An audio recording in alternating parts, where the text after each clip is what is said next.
What's up, everyone? Back again with another video. Okay, so I've been using the iPhone 13 Pro for over 7 months now, and it's only been one time where I switched my SIM card, and that was to the Pixel 6, and that wasn't for probably no more than a week. Anyways, my point is, this phone checks so many boxes for me that I haven't had a desire to want to switch to another phone. Coming from the iPhone 11 Pro, this phone has been a fantastic upgrade. I enjoy the 120 hertz display. The phone isn't too big like, let's say, the iPhone 13 Pro Max, which I'm not saying the 13 Pro Max is super huge. It's just in terms of ease of use and comfort, the iPhone 13 Pro is like the perfect size. It doesn't add too much bulk to your pockets. I would say it's borderline there, but you still can walk around comfortably without, have to really worry about this brick phone in your pocket. Now, even though I always keep my phone in case, when I do take it out the case, I always enjoy this squarish design and the nice stainless steel band, and it brings me back to the iPhone 4 and iPhone 5 days. Now, the one thing I can't say that's aesthetically pleasing would be the notch. I mean, it is more narrow compared to the previous iPhones, but I mean, it's still there.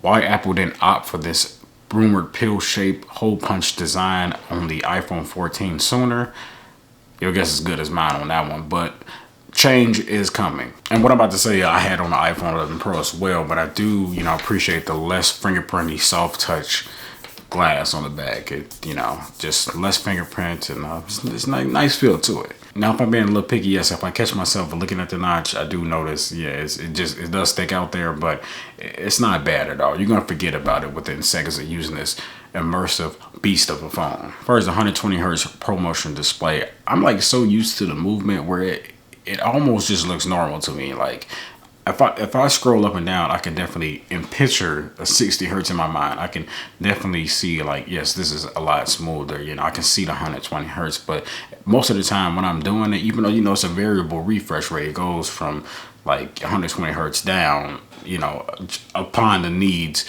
of whatever application you're using or swiping through the home screen. But most of the time when you're not thinking about it, it just looks normal to me. It's not like it's, oh man, when you first get out the box, or first coming from a 60 hertz panel, you definitely notice that, ooh, this is fast, you know what I'm saying? But after a couple of days, my eyes adjusted to it where it looks normal to me. Now, I'm sure if I switch back to a 60 hertz panel, I definitely would notice the difference.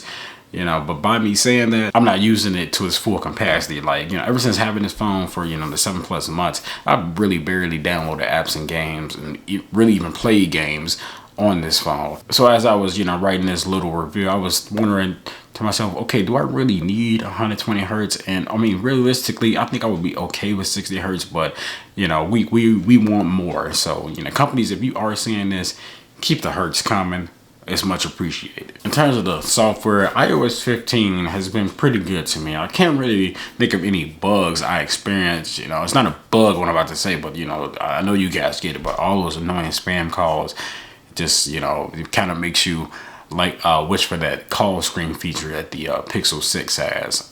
But other than that, I can't really think of any issues I've had with iOS 15, besides the fact that AirPods, sometimes AirPods or Bluetooth doesn't connect how I want them to connect. It just is a whole mess sometimes. And for example, if you got the AirPods on and somebody has you on speaker, the call gets choppy. It's just a bunch of little stuff I kind of picked up on. But in terms of software, the software has been fantastic on this iPhone 13 Pro. But you guys can also just put in the comments if you experienced anything otherwise, because that probably sparked my memory, like, yeah, you know what, that did happen. But I will say my favorite feature would be the copy text from a photo. It's just so helpful. You take a picture or something, it's got text on there, numbers on there, bam, copy it. Now you got it.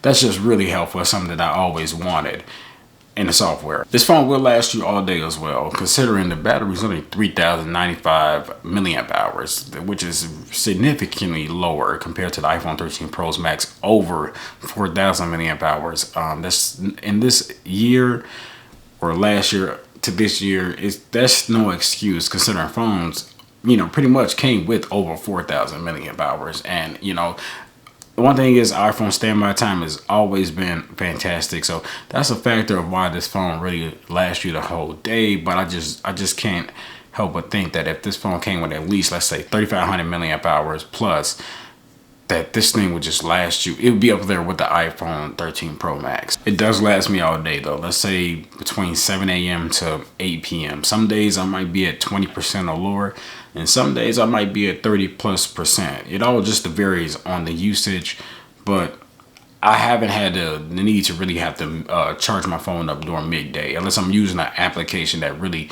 drains the battery consistently. The cameras are of course great. Now, have I taken many photos like I state in all my freaking reviews? No, I've not taken many photos, but I have shot videos on here. Have you used the ProRes video? No, I haven't. Just, you know, casual point and shoot, you know, video.